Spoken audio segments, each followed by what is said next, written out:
자, 2022년 11월 6일이죠. 일요일입니다. 11월 1일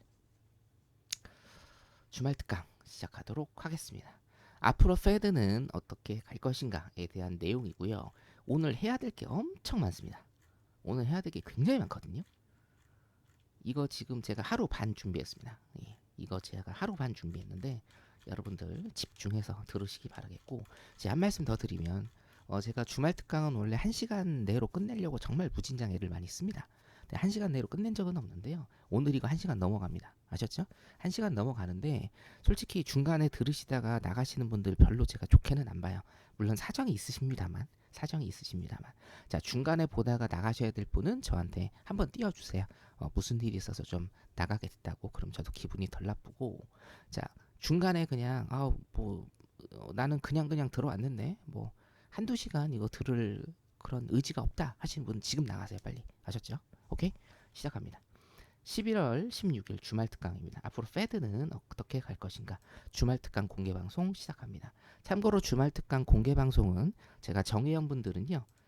정회원 분들은 제가 주말 특강을 매주 합니다. 일요일 10시에 매주 합니다. 기본적 분석도 해드리고 기술적 분석도 해드리는데, 오늘 같은 경우에는 자, 월 초 첫 번째 주는 공개 방송을 일단은 여러분들한테 오픈을 해드리는 겁니다. 아셨죠? 자, 장사 좀 하겠습니다. 장사 좀 할게요.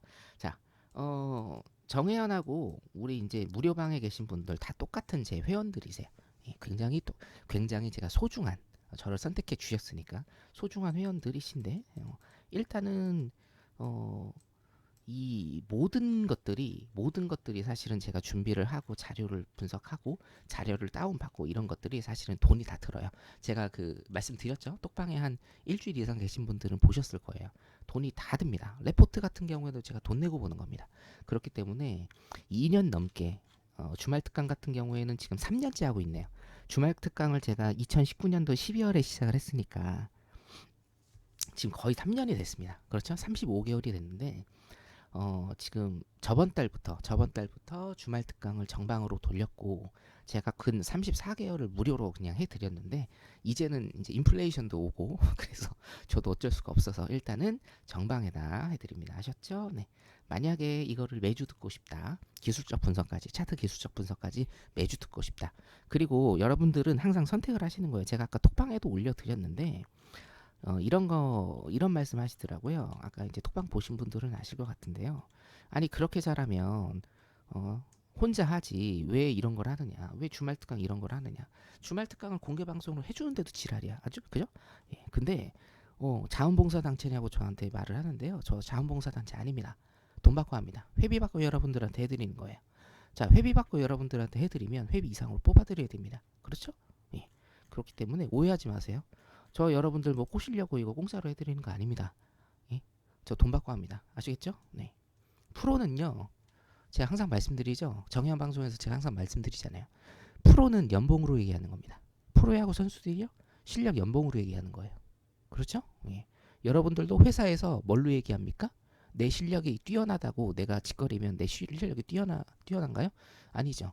내 월급으로 얘기하는 겁니다. 오케이? 자, 그래서 주말 특강 퀄리티는 여러분들이 절대 세상 이치, 세상 만사 다 똑같아요. 주말 특강의 퀄리티요, 기술적 분석의 퀄리티요, 제 리딩 방송의 퀄리티요, 이거는 여러분들이 걱정 안 하셔도 돼요. 오케이? 안 하셔도 됩니다. 저도 여러분들한테 회비 받고 하는 거기 때문에 최상의 품질로 여러분들을 해드리는 겁니다. 시작합니다. 금리 상단을 알고 싶니? 네, 알고 싶으세요? 자, 알고 싶으면 1번. 금리 상단. 자, 오늘 첫 판부터 돌직구로 그냥 가겠습니다. 돌직구로. 금리 상단 알고 싶으세요? 금리 상단이 굉장히 중요하죠. 페드의 금리 상단을 알아야 어떻게 됩니까? 얘가 지금 금리 상단까지 갔다라고 하면 시장이 반등을 해서 쭉 오를지 아니면 더 내릴지, 이게 중요하죠. 그래서 금리 상단이 굉장히 중요한 거예요. 최종 금리가. 자, 금리 상단을 알고 싶으세요? 제가 알려드릴게요. 자, 잘 들으세요. 금리 상단은요, 모릅니다. 금리 상단은 모릅니다. 저 웃기는 새끼네 저거. 금리 상단을 몰라. 어그로 끄는 거야? 어그로 끄는 거 맞는데 몇 프로이는지는 모릅니다. 몇 프로이는지는 몰라요. 5.5%에서 끝날지 7.2%에서 끝날지 6.3%에서 최종 금리 상단이 될지 모릅니다. 이거는 페드도 모릅니다. 몰라요, 이거. 그런데 잘 들으세요. 그런데 금리 상단 즈음을 알 수 있는 시그널은 제가 합니다. 자, 들으셨으면 2번. 금리 상단 즈음이다라는 시그널은 제가 포착을 해요. 포착을 할 수 있어요, 이거는. 예, 포착을 할 수 있어요. 물론 이게 맞는지 안 맞는지는 나중에 가봐야 알죠. 그런데 가장 유력한 시그널은 압니다. 어떻게 하느냐. 자, 자, 우리 FOMC 있었죠? 예, FOMC 있었습니다. 목요일날 새벽에 FOMC 있었어요. FOMC가 뭔지 모르시는 분들은 일단은 넘어가세요. 제 방송 많이 들으시면 압니다. 오케이? FOMC가 있었어요. 금리 올리는 거예요. 미국에서 미국 중앙은행이 금리 올리는 회의를 FOMC라고 합니다. 자, 아셨으면 3번 여러분. 혹시 모르시는 분들 중에 모르시는 분들 중에 아셨으면 3번. 모르시는 분들 중에 아셨으면 3번. 자, 금리 올리는 회의를 FOMC라고 하고 우리나라는 뭐라고 합니까? 통화정책회의라고 해요. 한국은행에서 하는 이번 달 24일인가 있죠? 잠깐만요. 제가 체크를 안 해뒀네. 이번 달 24일인가 했어요. 제가 체크를 안 해뒀네요 지금. 자, 통화정책회의라고 하는 게 있고요. 우리나라는 금리 어떻게 할 거냐 그리고 FOMC입니다. 자, 지난주 목요일 날 새벽 3시에 FOMC가 있었고 금리를 미국은 0.75%를 올렸어요. 그래서 현재 미국의 지금 현재 금리는 4%입니다. 오케이? 미국의 지금 현재 금리는 4%고 우리나라는 3%입니다. 금리 스프레드가 더 벌어졌죠? 큰일 났습니다. 자, 금리가 4%예요. 금리가 4%입니다. 자, 그러면 지금 인플레이션 하에서 미국이 금리를 얼마나 올릴지 이게 제일 궁금하죠. 이거는 아무도 모르는 거예요. 왜냐? 나오는 노동 지표와 물가 지표들이 계속적으로 바뀌고 있기 때문에 이거는 어디까지 오를지는요. 페드도 모릅니다. 얘네도 몰라요. 얘네도 모르는데 지금 제가 뭐를 캐치했냐면 자, 이거를 캐치했어요. 지난 8월 잭슨홀 미팅 리뷰를 제가 해드렸습니다. 그죠? 리뷰를 제가 해드렸는데 자, 요거 리뷰 들어보신 분 4번 많으실 거예요. 이 방에는 잭슨홀 미팅 리뷰 제가 3번을 해드렸어요. 3번을 여러분들의 열화와 같은 성의, 열화와 같은 환대로 제가 리뷰를 3번을 해드렸는데 거기에서 제가 가장 핵심적으로 말씀드릴 건 뭡니까? 필립스 곡선의 회기다. 필립스 곡선의 회기다. 자, 들으시면서 모르는 게 있으면 일단 넘어가세요. 하셨죠? 필립스 곡선의 회기다. 필립스 곡선의 회기가 뭐예요? 제가 그 며칠 전에도 목요일 날이죠. 목요일 날 공방 때도 말씀드렸잖아요. 우리가 물가와 실업률이 있을 때 필립스 곡선은 뭡니까? 물가와 실업률의 음의 관계를 나타내는 건데 페드에서는 지금까지 뭐예요? 물가를 내리기는 할 건데 이게 뭐예요? 경기 침체입니다. 실업률이 높아지는 거는 경기 침체죠. 자, 물가를 내리면서 경기 침체는 안 오게 하겠다라는 게 이제까지 페드 파월의 일관적인 주장이었는데 지난 8월 잭슨홀 미팅 때 페드가 어떻게 했나요? 필립스 곡선을 수용을 했다라고 제가 해석을 해드렸죠. 뭡니까? 물가를 잡을 거고 물가 잡는 데 있어서는 경기 하락에 대한 뭡니까? 우리가 경기 하락을 수용해야 된다. 고통이 따를 것이다. 라고 얘기를 했다. 이게 뭐예요? 결론적으로는 필립스 곡선을 회귀를 한 거다. 물가를 잡으려면 경기가 침체돼야 된다. 경기가 박살내야 된다라는 거를 누가 인정했어요? 페드에서 인정한 게 지난 8월의 잭슨홀 미팅이다. 이거를 제가 리뷰를 해드렸습니다. 그리고 여러분들 엄청나게 많은 조회수가 터졌습니다. 이게. 자, 이해되시면 5번. 자, 그 다음에 우리 다음 FOMC에서도 파월이 얘기를 했죠. 금리 인하 기대하지 말아라. 그렇죠? 자, 이번 FOMC 리뷰를 제가 해드렸죠. FOMC에서도 얘기했습니다. 금리 인하 없다. 그렇죠? 굉장히 확고했습니다. 굉장히 확고했는데 여기에서 여러분들이 한 가지 체크를 하셔야 될 게 있습니다. 자, 어떤 걸 체크를 해야 되느냐? 지난 8월 잭슨홀 그 미팅을 잠깐 볼게요. 잠깐 보시면 정말 제가 리뷰해드린 거죠. 한 글자도 버릴 것 없는 간결하고 단호한 문장이었다. 그죠? 특히나 요겁니다, 여러분. 오늘 여러분들이 정말 특히 정말 여러분들이 눈여겨 보셔야 될 게 이거예요. 자, 역사적인 레코트, 역사적인 기록으로 봤을 때, 자, 미숙한, 그러니까 어떤 정책이냐면 느슨한 정책이에요. 그러니까 인플레이션 정책을 쓰는데 미숙한 느슨한 정책. 그러니까 금리 인하를 하거나 금리 동결을 하거나 이런 미숙한 정책이 뭡니까? 크게 이런 정책을 크게 주의해야 된다라는 거예요. 역사적으로 보면. 자, 예전의 사례를 봤을 때, 의역을 할게요. 예전의 사례를 봤을 때 금리 인하나 금리 동결 같은 이런 미숙한이라는 표현을 썼어요. 미숙한 이런 정책들은요, 뭐예요? 주의를 해야 된다는 겁니다. 자, 들으셨으면 6번. 이거를 여러분들이 굉장히 눈여겨보셔야 돼요. 오늘 제가 하는 얘기 중에. 자, 역사적으로 봤을 때. 자, 그 다음에 잭슨홀 미팅에서 세 가지 교훈을 얘기를 했죠. 첫 번째는 뭡니까? 이거 제 8월에 리뷰 다 해드린 거예요. 첫 번째, 페드는 총수요를 잡는 정책을 쓸 것. 수요를 잡을 것이다. 그렇죠? 미국은 내수가 60%가 넘는 나라인데 미국 내수의 60% 중에 수요를 잡는다. 이건 뭡니까? 경기가 하강된다는 얘기고. 자, 두 번째, 이거 정말 중요합니다. 기대 인플레이션 관리를 할 것. 이것도 제가 설명을 드렸죠. 기대 인플레이션이 왜 여러분 중요한지 제가 설명을 드렸는데 한 번만 다시 좀 설명을 드리겠습니다. 모르시는 분들을 위해서. 자, 내가 옷가게를 해요. 옷 장사를 합니다. 가게 정도가 아니고 옷 사업을 해요. 옷 사업을 해요. 그래서 창고에 옷이 재고가 많이 쌓여 있어요. 한 벌에 1만 원에 합니다. 1만 원을 해요. 근데 재고가 많이 쌓여 있는데 이게 내가 예상을 했을 때 내가 기대를 했을 때 뭡니까? 11월 달에는 한 벌에 1만 원인데 12월이 가면 한 벌에 2만 원이 갈 것 같아요. 그렇죠? 자, 처음 들어보시는 분들 집중하세요. 자, 내가 옷 사업을 해요. 옷 사업을 하는데 11월에 내가 딱 보니 한 벌에 1만 원을 합니다. 근데 12월을 예상을 해보니까 한 벌에 2만 원이면 될 것 같아. 2만 원으로 뛸 것 같아.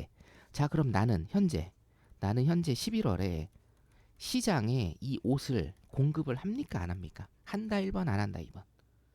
내가 사장이라고 하면 여러분들이 사장이라고 하면 시장에 옷을 공급을 하나요 안 하나요? 한다 1번 안 한다 2번. 자, 봉이님은 1번 올리셨고 2번 다시 올리셨고요. 오케이. 그쵸? 이거 옷 공급하면 바보입니다. 병신이죠. 왜요? 내가 이 옷을 갖고 있으면 다음 달에 수익을 2배를 얻는데 당연히 갖고 있죠. 자, 근데 이거는 뭐예요? 실제로 이런 일이 지금 벌어졌나요? 안 벌어졌죠. 내 예상이란 말이에요. 예상. 그래서 여러분들 기대 인플레이션이라는 게 예측입니다. 예상 인플레이션이에요. 내가 이번 달에 봤을 때 내년 혹은 다음 달 혹은 3개월 있다. 인플레이션이 어떻게 되는지 예상한 게 뭐예요? 기대 인플레이션이라는 거예요. 근데 이 페드에서 8월에 잭슨홀 미팅을 할 때 파월이 연준 의장인 파월이 이거를 굉장히 강조했습니다. 기대 인플레이션을 관리하겠다라는 걸 굉장히 강조했어요. 기대 인플레이션이 왜 중요하고 왜 위험하냐, 왜 무섭나 이겁니다. 실제로 일어나지 않은 일이 어떻게 돼요? 내 예상으로 일어난 거예요.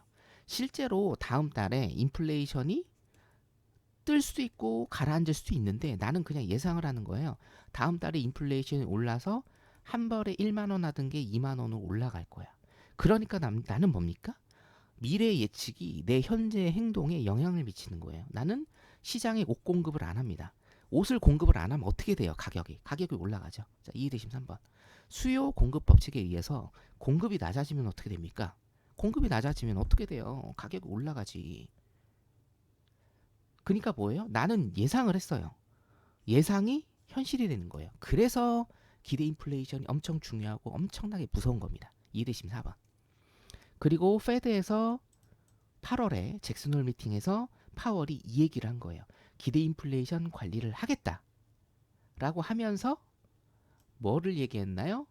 폴 볼코처럼 가겠다. 금기어였던 폴 볼커처럼 가겠다라고 언급을 했습니다. 여기까지 제가 잭슨 홀 미팅 리뷰를 여기까지 굉장히 디테일하게 해드렸습니다. 그죠? 이거 들으신 분들 이해 다 되셨죠? 네.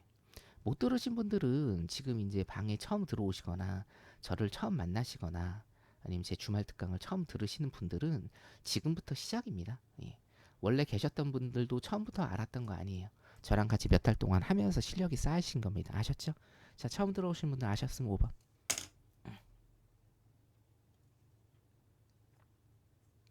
항상 이 반복이 중요한 겁니다. 반복이. 오케이? 자, 그리고 혹시나 제 톡방에 안 계신 분들은 들어오세요. 지금 저는 톡방에 안 계신 분들은 취급 안 합니다. 예. 일단 톡방에는 들어오시는 겁니다. 이 이상. 자, 그러면 자, 이 백그라운드를 가지고 우리가 금리 상단을 한번 예측을 해보자. 자, 이거는 스토리텔링으로 제가 말씀을 일단은 드려야 됩니다. 자, 폴 볼커입니다. 폴 볼커. 자, 여기 잭슨 홀 미팅 때 제가 말씀드렸죠. 금기어인 폴 볼커를 파월이 언급을 했다. 왜 금기어였느냐? 폴 볼커는 1970년대, 80년대 미국의 인플레이션이 엄청나게 심했을 때 그 인플레이션을 잡았던 인플레이션 파이터, 인플레이션 사냥꾼입니다. 하루에 금리를 4% 올렸어요. 자, 이해되신 6번. 하루에 금리를 4% 올려버렸습니다. 그래서 인플레이션을 잡았던 인플레이션 저승사자입니다. 자, 그런데 폴 볼커가 왜 금기어냐? 인플레이션을 잡았어요. 폴 볼커는 필립스 곡선을 그대로 따랐습니다. 자, 폴 볼커는요. 인플레이션, 이 물가고 이게 물가고 실업률입니다. 제가 필립스 곡선 강조를 하는데 필립스 곡선 처음 들어보시는 분들 7번. 필립스 곡선 처음 들어보신 분들 7번. 물가, 여기 물가고 이게 실업률이에요. 많으시네요. 필립스 곡선 제가 잠깐만 말씀드릴게요. 필립스 곡선 뭐냐면 물가와 실업률입니다. 자, 물가와 실업률은 음의 관계가 있다라는 곡선입니다. 필립스 교수가 만든 곡선인데 뭐예요? 물가가 내려가면 실업률이 높아져요. 물가가 올라가면 실업률이 낮아진다라는 음의 관계. 이거는 간단합니다. 간단합니다. 뭐가 간단하냐면 자, 물가가 안정적으로 높아진다라는 건 뭐예요, 여러분? 물가가 안정적으로 높아진다라는 거는 경기가 좋다는 얘기예요. 경기가 좋으면 실업률이 높을까요? 낮을까요? 실업률이 당연히 낮겠죠. 경기가 낮으면 실업률이 낮겠죠. 그죠? 자, 이해되신 8번. 그리고 물가가 낮다라는 거는 경기가 일단은 침체되어 있다는 얘기입니다. 경기가 침체되어 있으면 실업률은 어떻게 되나요? 올라갑니다. 자, 그러면 물가와 실업률의 관계는 뭐예요? 음의 관계, 역의 관계다. 그래서 필립스 곡선은 뭐예요? 물가와 실업률은 역의 관계입니다. 물가와 실업률이 양의 관계라고 하면 그래프가 이렇게 될 것이고 실업률이 높아지면서 물가가 올라가는 것. 근데 물가와 실업률이 음의 관계라면 곡선은 이렇게 될 겁니다. 이게 뭐예요? 필립스 곡선. 필립스 곡선은 뭐다? 물가와 실업률의 관계를 나타내는 곡선이고 물가를 잡으려면 그래서 물가를 잡으려면 어떻게 돼요? 물가를 낮추려면 실업률이 올라가야 되죠. 물가를 잡으려면 실업률이 올라가야 됩니다. 실업률이 올라간다라는 건 뭐예요? 경기가 박살난다는 얘기입니다. 자, 이해되신 9번. 아까 8번 눌렀던 분들 중에 이해되신 9번. 이게 뭐예요? 필립스 곡선이고 이거를 페드에서 지금까지 미국 연방준비위원회는요. 이거를 인정하지 않았어요. 근데 뭐예요? 8월부터 인정하기 시작했어요. 물가가 하도 안 내려오니까 어떻게 돼요? 경기를 박살내려고 하고 있는 겁니다. 이해되세요? 예. 자, 그래서 금기어인 폴 볼커를 언급했는데 이 사람이 뭐예요? 인플레이션 파이터예요. 예, 인플레이션 그냥 잡아버렸습니다. 어떻게 잡았어요? 어마어마하게 금리를 올려버렸습니다. 자, 폴 볼커에 대해서 일단은 제가 얘기를 할게요. 자, 그러면 자, 금리 상단하고 폴 볼커랑 무슨 상관이 있느냐? 여기에서 오늘 핵심 들어가겠습니다. 폴 볼커가 79년 8월부터 연준 의장에 임명이 됐고 이게 이제 지미 카터 대통령입니다. 지미 카터. 자, 60년대까지는 괜찮았는데 60년대 중반 후반부터 70년대 미국이 어떤 상황이었냐면 자, 베트남 전쟁을 했어요. 베트남 전쟁. 그렇죠? 미국이 그 지금까지 패배한 두 개의 전쟁 중에 제일 이제 타격이 컸던 게 베트남 전쟁이에요. 베트남 전쟁의 군수물자를 대려면 어떻게 해야 됩니까? 정부가 돈을 찍어내서 그 돈으로 군수물자를 만들어서 베트남으로 보내야 됩니다. 자, 이해되시면 번 그죠? 여기에서 핵심은 뭐예요? 정부가 군수물자를 만들려면 돈이 필요해요. 정부도 돈이 당연히 필요하죠. 그래서 뭐예요? 정부가 돈을 찍어내요. 자, 정부가 돈을 찍어내니까 어떻게 됩니까? 통화량이 증대를 하고 통화량이 증대하니까 인플레이션이 발생을 하는 겁니다. 통화량이 증대가 된다. 통화량 증대, 통화의 공급, 화폐의 공급이 늘어난다. 화폐의 공급이 늘어나니까 화폐의 가치가 떨어진다. 달러의 가치가 떨어진다. 달러의 가치가 떨어지니까 인플레이션이 유발이 되는 거예요. 이해되시죠? 예를 들면 이런 거죠. 여러분들 사진에서 많이 보셨을 겁니다. 베네수엘라나 이런 데에서 지금 현재 어떻게 됩니까? 화장지, 두루마리 화장지 하나 살려면 수레에다가 돈을 쌓고 그거 하나랑 교환하는 거. 자, 보셨으면 1번. 이런 사진. 이게 뭐예요? 인플레이션이에요. 초고도 인플레이션이에요. 이게 하이퍼 인플레이션이라고 하는 건데 미국은 그런 상태는 아니지만 하이퍼 인플레이션 상태는 아니지만 베트남 전쟁 때문에 엄청난 달러를 찍어냈고 그로 인해서 달러의 가치가 굉장히 하락을 하면서 인플레이션이 굉장히 많이 유발이 됐다라는 거예요. 자, 이거를 이렇게 보시면 됩니다. 소비자 물가 상승률이 빨간색입니다, 여러분. 빨간색, 그렇죠? 이 빨간색을 보시면 돼요. 자, 60년대 후반에서 70년대 오면서 어떻게 됐어요? 70년대 오면서 인플레이션이 굉장히 심해졌다라는 겁니다. 오케이? 자, 보이시면 2번. 자, 그래서 지미 카터가 이제 재선을 해야 되기 때문에 뽑은 사람이 누구예요? 폴 볼커 연중 의장입니다. 이 사람이 1979년에 8월에 일단은 연준 의장으로 임명이 되자마자 한 일이 뭐냐면 자, 79년을 보겠습니다. 79년에 이 사람이 한 일을 볼게요. 자, 여기입니다. 여기 79년 여기 정도 되죠? 자, 여기 정도. 금리가 8%대였어요. 미국이 이때. 자, 오르자마자 두 달 만에 금리를 17.6%까지 땡깁니다. 자, 보셨으면 3번. 금리를 17.6%까지 땡깁니다. 임명되자마자 두 달 만에. 엄청나죠? 지금 금리 0.75% 올린다고 해서 미국이 뭐 중내사네, 세계 경제가 중내사나 하는데 보세요. 두 달 만에 9.6%를 땡겨버렸어요. 두 달 만에 9.6%를 땡겨버렸습니다. 어마어마합니다. 인플레이션 파이터입니다, 이 사람. 인플레이션 사냥꾼. 그래서 파월이 폴 볼커에 대한 얘기를 안 하는 거예요. 자, 그런데 자, 이렇게 금리를 급속도로 단기간에 땡겨버리니 어떤 일이 일어났냐면 자, 여기입니다. 인플레이션이요. 자, 보세요. 17.6%로 땡겨버리니까 인플레이션이 어떻게 돼요? 내려왔어요. 자, 여기 보이시면 4번.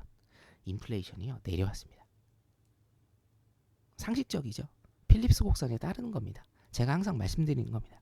물가를 잡으려면 금리를 올려야 되고 그러려면 경기가 박살나야 된다. 자, 그대로 보이시죠? 여기입니다. 이게 1번이에요. 자, 14.5%에 달하던 인플레이션이요. 내려왔어요. 금리를 17.6%까지 올려버리니 내려왔습니다. 자, 그런데 폴 볼커가요, 여러분. 한 가지를 제가 좀 스토리텔링을 더 해드릴게요. 폴 볼커가 실수를 한번 했어요. 이게 굉장히 순탄했던 게 아니에요, 여러분. 실수를 한번 했습니다. 여기에서 실수를 했어요. 여기에서. 자, 금리가 이렇게 인플레이션이 이렇게 낮아지는 거를 보고 폴 볼커가 여기에서 실수를 합니다.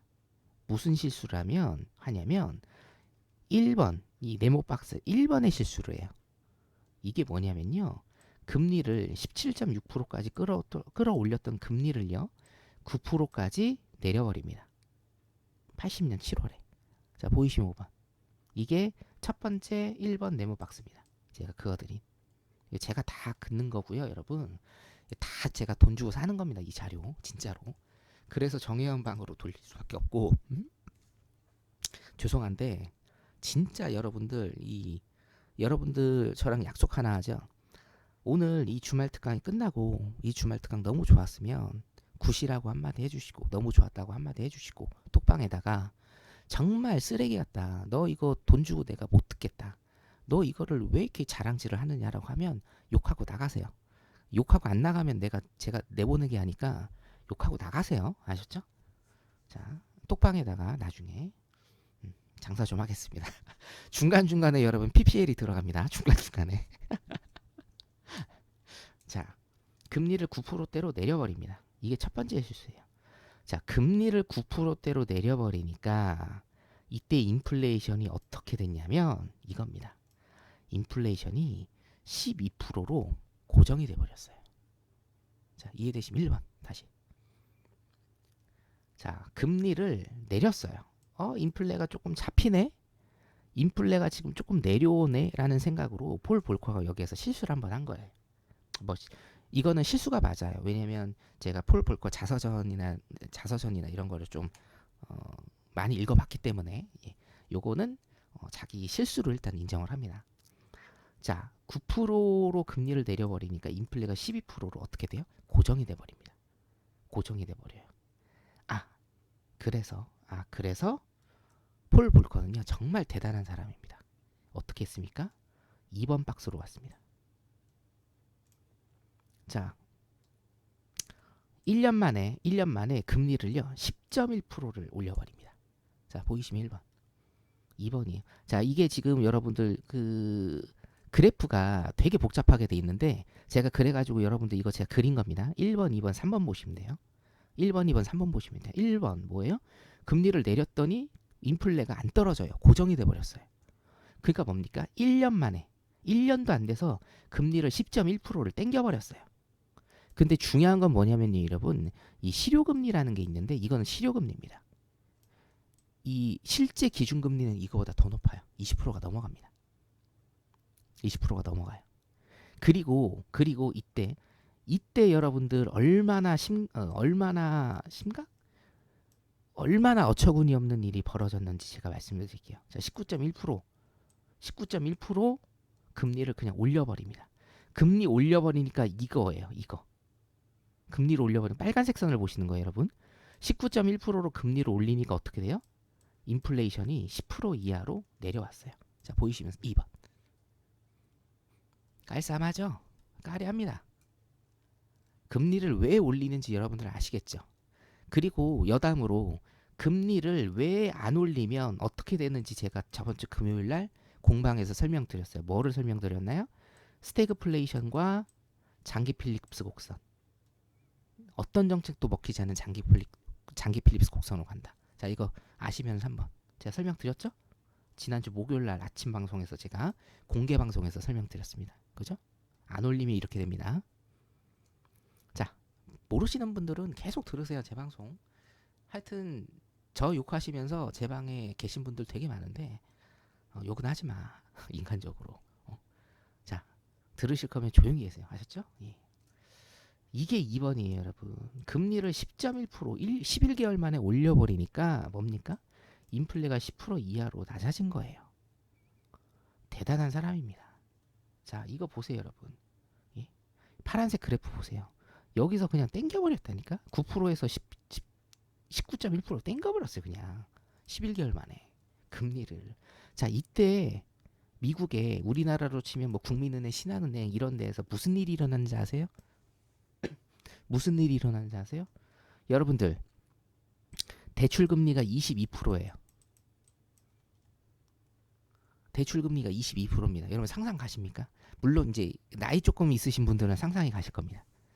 근데 국민은행 금리가 22%예요, 여러분. 대출 받는데. 후덜덜하죠? 자, 후덜덜 4번. 미국이 이때 22%였습니다. 대출금리가. 후덜덜하죠?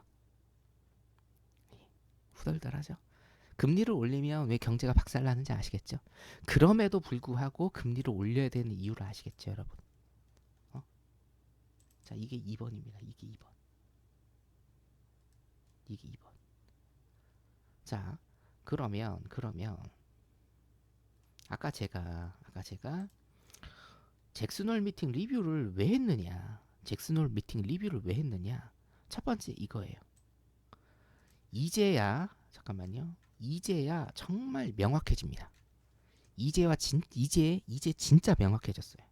뭐냐면 자, 역사적으로 뭐예요? 미숙하고 느슨한 정책은 뭐예요? 항상 우리에게 경고를 주는 거예요. 무슨 경고를 줘요? 아, 인플레가 잡힌 것 같다. 라고 해서 금리를 내려버리면 어떻게 됩니까? 인플레이션이 고정이 돼버리는 겁니다. 자, 이해되시면 5번. 이게 뭐예요? 이겁니다. 이해되세요? 이거는 여러분 어떤 방송에서도 들으실 수가 없어요. 왜냐? 제가 하늘의 맹세코 이거는 제 분석이에요. 이거는 제 자료고 제 분석입니다. 항상 저는 제 분석을 합니다. 제 방송을 해요. 저는. 이겁니다. 자, 미숙한 정책은 뭐예요? 자, 폴 볼커 언급했잖아요. 폴 볼커 문단 한 3문단 나왔지 않습니까? 여우별님 나이스. 역시 파울도 정의연과 한다니까. 파울도 제 정의연이었으면 좋겠습니다. 네. 달러로 받아야 되겠죠? 달러로. 감사합니다. 이게 이겁니다, 여러분. 딱 보니까 이거예요. 저번 주 목요일 금요일 날 제가 이 자료를 보면서 그러니까 원문 제가 보고 이렇게 하면서 토요일 날 일요일 날 오늘 사실은 이게 오늘 4시에 끝났어요. 4시에. 지금 하루 반이 걸렸는데 PPT 작성하는 것만. 하루 반이 걸렸는데 오늘 4시에 끝났습니다. 오후 4시에. 어저께 시작해서. 이제 저는 조금 명확해질 것 같더라고요. 그리고 플러스 알파가 있더라고요. 오케이. 자, 금리를 이렇게 올려버렸더니 인플레이션이 뭡니까? 10% 이하로 낮아졌습니다. 자, 그런데 폴 볼커는 여기에서 스탑을 하지 않습니다. 언스탑퍼블입니다. 어떻게 합니까? 자, 이거를 한번 뒤통수를 맞았잖아요. 뒤통수를 이거 여기서 맞았죠. 금리를 내려버리니 인플레가 오르면서 고정이 된다라는 걸 알았어요. 그래서 금리 인상을 급격히 했고 자, 여기에서 폴 볼커는 한 가지 승부수를 더 던집니다. 무슨 승부수를 던지느냐? 자, 82년도에 보세요. 여기 정도거든요. 이게 이제 그 연으로 나타나서 그렇지 월로 나타나면 막 이렇게 돼요. 원래 월로 나타내면. 자, 82년 4월에 자, 금리를 인플레가 일단은 10% 이하로 낮아지니까 금리를 조금 낮추기는 했어요. 예, 서서히 금리를 일단은 낮추기는 했습니다. 낮추기는 했는데 금리를요 급격도로 한 자릿수로 낮추지는 않았습니다. 자, 이유는 뭐냐면 폴 볼커는요 기대 인플레이션을 봤어요. 제가 방금 전에 설명드린 기대 인플레이션 관리를 할 것 이거를 봤습니다. 여기에서 문제가 뭐였냐면 여러분 사람들의 기대 인플레이션이 떨어지지 않았어요. 자, 기대 인플레이션이 정말 위험하고 무섭다라고 제가 말씀드렸죠? 왜요? 그렇게 됩니다. 자, 이해되시면 1번. 그렇게 돼요. 현실적으로 아직 오지 않은 걸 내가 상상을 해서 그렇게 만드는 게 기대 인플레이션이고 예상 인플레이션이에요. 기대 인플레이션이요? 떨어지지 않았어요. 근데 이거는 당연합니다. 급속도로 여기 82년이라고 해봤자 여러분 보세요. 82년이라고 해봤자 그 지금 폴 볼커가 79년에 들어왔기 때문에 3년밖에 안 돼요. 3년밖에 안 되는 시간 동안 굉장히 높은 인플레를 경험을 했단 말이에요. 그리고 플러스에서 이때는 미국이 경기가 굉장히 안 좋았습니다. 왜? 자, 베트남 전쟁 패배에 대한 후유증이 있었고 제1차 오일 쇼크, 2차 오일 쇼크가 있었기 때문에 공급망이 다 박살이 나버렸어요. 그래서 뭡니까? 높은 수준의 인플레를 계속적으로 경험을 했고 경기가 안 좋은 상황이었기 때문에 이때는 거의 스태그 인플레이션이었습니다. 그렇죠? 경기가 안 좋으면서 물가가 굉장히 많이 오르는 스태그 인플레이션의 상황이었기 때문에 사람들이 희망이 없었어요. 인플레이션이 지금 뭐 조금 잡히는 거 그냥 다음 달에는 더 오를 것이고 다다음 달에는 더 올릴 것이고 1년, 2년, 3년 후에도 인플레이션은 이 정도를 유지할 거야라는 그런 절망적인 사람들의 기대 인플레이션이 높았습니다. 자, 이해되시면 2번. 근데 이런 기대 인플레이션이 높으면 어떻게 된다? 진짜로 인플레이션이 높아진다. 그래서 폴 볼커는 여기에 승부수를 하나 더 띄웁니다. 자, 우리 나무가지 같은 경우에 어떻게 되나요? 나뭇가지를 휘면 다시 돌아오죠. 그죠? 나뭇가지를 이제 부러지지 않을 정도로 휘면 다시 돌아오죠. 맞으면 3번. 그런데 폴 볼커는요. 여기에서 승부수를 어떻게 걸었느냐? 나뭇가지를 그냥 부러뜨려 버렸습니다. 나뭇가지를 부러뜨려 버렸어요. 나뭇가지가 뭐예요? 기대 인플레이션입니다. 사람들의 기대 인플레이션이 다시 못 돌아오도록 그냥 꺾어버렸어요. 박살내 버렸습니다. 부러뜨려 버렸습니다. 어떻게요? 금리를 12에서 14%로 어떻게 됩니까? 계속 유지를 했습니다. 자, 이해되시면 4번. 금리를요, 계속적으로 유지를 했어요. 오케이?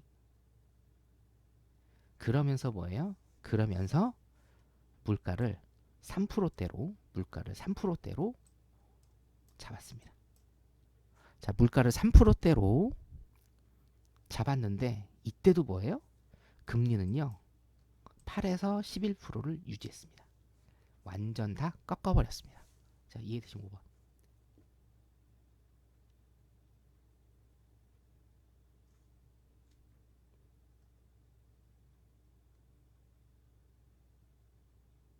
자, 그런데 뭡니까? 이거 좀 잘못 적었는데 이게 원래 3번입니다.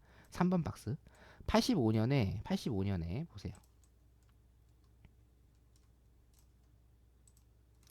85년도에 인플레이션이 어떻게 돼요? 3%대를 유지했어요. 그죠? 이거. 인플레이션을 3%대로 유지하면서 뭐예요? 금리를 다운시키기 시작합니다. 근데 중요한 건 3%를 유지했을 때 다운을 시키는 게 중요한 게 아니에요. 뭐가 중요하느냐? 자, 집중하세요, 여러분. 여기에서 오늘 강의의 핵심, 첫 번째 핵심이 나옵니다. 자, 듣고 계시면 6번. 여기서 제가 답을 드릴게요. 자, 소결론을 일단 드리겠습니다. 소결론을.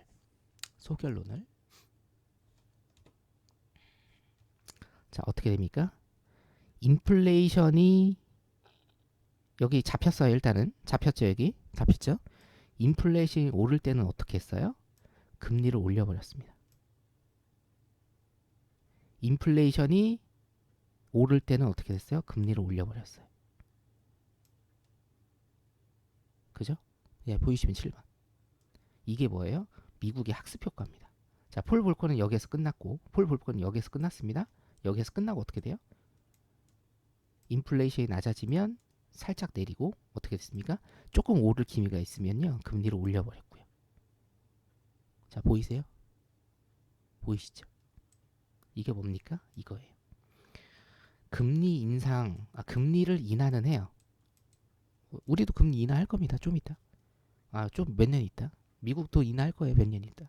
하지만 물가가 오를 상황이면 어떻게 돼요? 금리 다시 인상시켜 버렸습니다.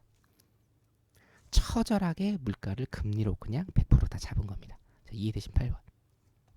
이게 무서운 거예요. 이게.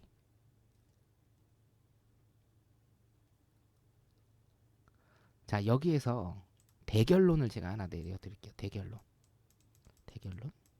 퀴즈 하나 할까요? 야, 그렇죠. 여우별님. 금리 상단은 몇 프로인지 몰라요. 연준도 모릅니다. 당연히 몰라요. 예, 제가 지난 4월 달에, 내일 또 말씀을 드릴 거지만, 지난 4월에 제가 여기 제가 했나? 테일러 준칙. 혹시 4월 달에 이 테일러 준칙, 요거, 혹시 제가 방송한 거 기억나시는 분 있어요? 기억나신 9번. 제가 4월 달에 이거를 방송을 해드렸습니다. 테일러 준칙. 뭡니까? 적정금리가 어디인가? 혹시 Y238 Y382면 기억나실 겁니다. 감사합니다. 제 애청자시라. 예. 4월 달에 저는 이미 4월 달에 이거 테일러 준식을 여러분들한테 말씀을 드렸어요. 예. 좀 이따 다시 할게요. 자, 대결론을 일단 내려드리면 저 퀴즈 하나 할까요? 퀴즈? 예, 감사합니다. 퀴즈 하나 할까요? 금리 상단은 몰라요. 금리 상단은 모르는데 어떻게 하면 인플레이션이 잡히는 걸 알까? 어떻게 하면 인플레이션이 잡히는 걸 알까? 자, 이 그래프만 보고 혹시 아시는 분? 어떻게 하면 금리 인상 오케이 한 50점. 프라다님 겹치면 70점. 오케이. 예. 금리 인상의 상단을 어떻게 할까? 프라다님 한 70점 정도? 예. 80점 정도 드리겠습니다. 우리 한 20초만 생각해 볼까요? 근데 똑똑하시네. 거의 나왔어요, 지금. 두 분. 음. 야, 이거 너무 빨리 나오는데. 오케이. 거의 비슷합니다. 거의 비슷합니다. 제가 일단 결론을 내드릴게요. 맞습니다. 지금 프라다님, 여우별님, 이나님 말씀하신 게 거의 맞는데 제가 정리를 해드릴게요. 금리 상단은 그 누구도 알 수 없어요. 페드도 모릅니다. 그렇죠? 페드도 모르는데 제일 중요한 거는 뭐냐면요, 여러분. 제일 중요한 거를 제가 말씀을 드리면, 자, 집중. 물가를 잡기 위해서 페드는 어떻게 했냐면요. 자, CPI죠. 소비자 물가지수 이상으로 항상 금리 설정을 했습니다. 자, 소름 돋는다. 4번. CPI 이상으로, 소비자 물가지수 이상으로 항상 뭐예요? 페드는 금리 설정을 했어요.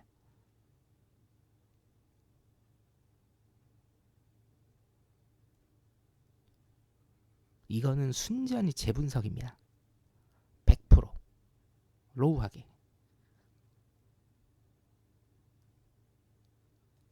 이해되세요? 항상 소비자 물가지수가 지금 이 빨간 선이잖아요. 빨간 선 위로 뭐예요? 눌러버린 거예요. 눌러버린 거 이거를. 자, 그러면 금리의 상단은 어딜지 몰라. 상단은 어딜지 모르는데 지금 소비자 물가지수가 8.3%인가 그렇죠. 8.3인가요? 8.2인가? 하여튼 8.1인가 그렇죠. 그럼 뭐예요? 지금 기준으로 뭐예요? 8.3% 이상 가야 된다는 얘기예요.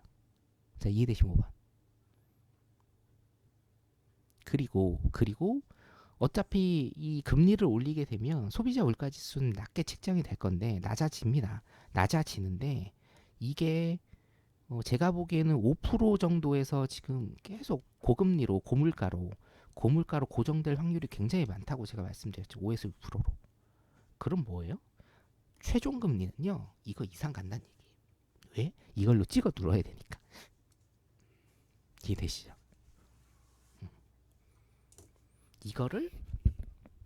이게 지금 명확해졌어요. 왜 명확해졌냐면 이거 두 개로 이제 제가 이제 잭슨홀 미팅 때는 제가 리뷰를 해드리긴 했는데 어차피 저도 이제 계속 발전을 하지 않습니까? 발전을 하는데 왜 폴 볼커를 그렇게 얘기를 많이 했고 이 폴 볼커 자서전 그 제목입니다. 키베릿. 그리고 뭐예요? 왜 기대 인플레이션 관리를 자 보세요. 잭슨홀 미팅 때 A4 용지 3장이었죠. A4 용지 3장이었습니다. 8분밖에 안 했습니다. 그러면 다시 얘기를 하면 뭐예요? 자기가 정말 하고 싶은 핵심적인 얘기만 한 거예요. 거기에서 폴 볼커가 썼던 그런 정책들을 두 문단 정도 일단은 얘기를 했죠. 그 중요한 시간에 그 짧은 연설문에서 두 문단이나 폴 볼커를 언급하면서 뭐예요? 기대 인플레이션 관리를 할 것이다. 그리고 뭡니까? 이런 미숙한 정책들이 역사상으로 우리에게 경고를 할 것이다라는 이거를 왜 했는지 지금 퍼즐이 제가 사실은 다 맞춰졌습니다. 그래서 금리의 상단은 알 수가 없으나 그 지표가 되는 것은 알 수가 있다. 오늘 여기 들어오신 감사합니다. 오늘 여기 들어오신 219명. 자, 박수 한번 주세요. 여러분 유튜브를 안 켰는데 219명이 플랫폼으로 들어왔다는 건요. 여러분 너무너무 감사드리는 거고 정말 제 자랑입니다. 이거는. 예? 여기 계신 219명 그렇죠? 물론 제가 이제 다른 방송에서도 얘기는 할 건데 이렇게 디테일하게는 못해요. 사실 이렇게 디테일하게는 못합니다. 그럼 뭡니까? 결론적으로 금리 상단을 알고 싶어? 그러면 CPI를 보시면 돼요. 물론 매크로 환경이 예전하고는 좀 많이 달라진 거는 있어요. 그렇죠? 이게 지금 40년 전, 그렇죠? 40년 전하고 지금하고 달라진 거는 있는데, 자, 달라지지 않은 게 있어요. 뭐냐면 이겁니다. 어딨니? 이겁니다. 현재 인플레이션의 위치예요. 이거는 달라지지 않았어요. 그러니까 시장의 매크로 환경은 당연히 달라져요. 40년 전과 지금은 당연히 달라지겠죠. 최근 13년 동안 달러를 굉장히 많이 찍어냈고, 달러를 찍어낸다는 건 뭐예요? 채권을 굉장히 많이 찍어냈고, 그렇죠? 그러면서 기업의 환경도 달라지고 문화도 달라지고 우리의 생각도 달라졌습니다. 이게 매크로 환경, 거시경제학적 흐름이 다 달라졌거든요. 그런 환경이 굉장히 달라졌고 저 때는 뭡니까? 스태그플레이션의 시대였단 말이에요. 일단은 경기가 안 좋은. 근데 지금 뭐예요? 미국 경기는 안 좋지는 않아요. 왜냐? 미국의 기업들이 실적이 예상보다 좋게 나오고 있고 펀더멘탈이 굉장히 강하기 때문에 지금의 매크로 환경하고 다른 거는 맞아요. 그런데 달라지지 않는 200년, 300년 전의 경제학적 이론이 픽스가 되는 건 하나 있습니다. 뭐냐면 바로 현재 인플레이션의 위치예요. 무슨 얘기냐? 지금의 인플레이션은 자, 제가 강조를 드렸죠. 지금의 인플레이션은 제가 뭐라고 강조드립니까? 수요와 공급, 비용 견인 인플레이션, 수요 견인 인플레이션과 비용 견인 인플레이션이 복합적으로 나타내는 인플레이션의 상황이다라고 제가 계속적으로 말씀드리는 겁니다. 자, 이거 이해되시면 1번. 수요 견인 인플레이션과 비용 견인 인플레이션이 복합적으로 나타나는 거다라고 제가 말씀드렸잖아요. 수요는 뭐예요? 2013년도 2008년, 2009년 리만 브라더스 사태부터 미국의 금융 위기 때부터 미국은 엄청나게 돈을 많이 찍어내고 뿌렸습니다. 그렇죠? 유동성을 엄청나게 공급을 했기 때문에 그로 인해서 수요가 폭발적으로 늘어나서 인플레이션이 유발된 게 수요 견인 인플레이션. 미국의 두 번째는 뭐예요? 공급망이 무너졌죠. 그렇죠? 중국 봉쇄해버리고 러시아 어떻게 됐습니까? 러시아 전쟁 일으켜버리고 전 세계의 공급망이 굉장히 어려워지면서 오일 가격도 굉장히 올라버리고 하면서 뭐예요? 공급, 비용으로 인한 인플레이션이 두 가지가 나타나면서 굉장히 어려워지는 쌍으로 싸다구를 맞는 지금 현상이다. 자, 이해되시면 2번. 이게 뭡니까? 이게 지금의 인플레이션의 상황입니다. 인플레이션이라고 다 같은 게 아닙니다. 수요로 인한 인플레이션인가 비용으로 인한 인플레이션인가 그리고 그 원자재 가격이나 오일 가격에 그러니까 원자재 가격이나 오일 가격의 급등으로 인한 인플레이션은 비용 견인 인플레이션으로 원래 안 칩니다. 그런데 이걸 비용 견인 인플레이션으로 저 같은 경우에 치는 이유는 뭐예요? 굉장히 오래돼 가고 있기 때문에. 오케이? 그런 복합적인 상황이 지금의 인플레이션이다 이거예요. 그 상황이에요. 자, 근데 굳이 폴 볼커의 얘기를 페드에서 꺼내는 이유, 굳이 폴 볼커의 상황을 굳이 제가 지금 여러분들한테 꺼내는 이유는 뭐냐면 똑같아요. 이때도 베트남 전쟁으로 인해서 돈을 찍어냈죠. 달러를 찍어내면서 수요를 유발했다. 수요 견인 인플레이션, 오일 쇼크, 1차 오일 쇼크와 2차 오일 쇼크로 공급망이 무너졌다. 이게 뭐예요? 공급으로 인한 인플레이션. 1970년대, 80년대 폴 볼커가 했던 그 과정들이 뭡니까? 지금의 상황과 똑같은 현재 인플레이션의 위치다 이겁니다. 이 매크로는 변하지 않았어요. 자, 이해되시면 3번. 자, 녹화 잠깐 좀 끊고 가겠습니다.